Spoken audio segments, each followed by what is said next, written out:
हे रहस्य जवळजवळ सांगून सांगून मला म्हणजे मी अक्षरशः कंटाळलो पण नाहीये, कारण कंटाळला पण कंटाळला. म्हणजे समजलं ना, इतक्या वेळा मी या गोष्टीचा आन्सर दिलेलं स्ट्रीमवरती, super chat through, comment through, बऱ्याच गोष्टीं थ्रू मी आन्सर केलेलं. पण ऍक्च्युली कसं आहे की कुठलाही गेमर असतो जो हे करतो ना, म्हणजे गेमिंग चालू करतो ना, तर तो त्याचं नाव नाहीच ठेवत.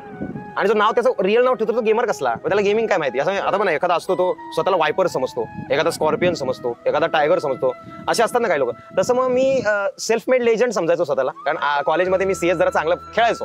खेळ मला कसं, मला ना ऊत आहे की वरचढ व्हायचं, की गेम प्ले बादशाह पाहिजे आपला. म्हणजे आपण साल्टी गेली तरी चालेल पण चांगलं खेळायचंय, कारण छाती पुढे करून चालायचंय लोकांसमोर. तर त्या ध्यासात आम्ही खेळत बसायचो, तासन तास खेळायचो, फुल CS ची ग्राइंडिंग चालू असायची.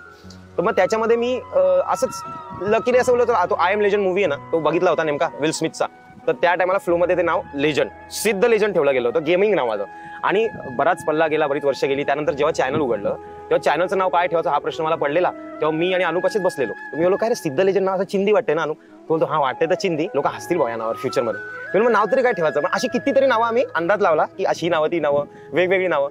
आणि अनुपनी एक 2-1 दिवसाचा वेळ घेतला त्या नावाला ठेवणार. आणि त्याने मला सांगितलं की चला आपण एक काम करू, श्रीमान लेजंड मस्त वाटते. मी बोललो शी नाव काय, बोललो श्रीमान लेजंड कसलं, बोललो काहीतरी नुसतं लेजंड तरी ठेवू, लेजंड गेमिंग, लेजंड लाईव्ह किंवा सिद्ध लेजंडच बेस्ट वाटते बोललो. तो बोलतो नको नको, श्रीमान लेजंड चांगलं वाटते, नंतर बदलू शकतो आपण वाटलं. मग त्या असं नाव पडलं श्रीमान लेजंड. आणि ते एकदा पडलं मग ते लोकांना आवडायला लागलं, तर मलाही आवडायला लागलं. म्हणजे मूळ त्या नावाचा जो मालक आहे, कॉपीराइट्स त्या अनुप थ्रू आलेले. तर चांगलं नाव आहे, आता मला स्वतःला आवडतं. असेच नवनवीन व्हिडिओ पाहण्यासाठी या चॅनलला सबस्क्राईब करा.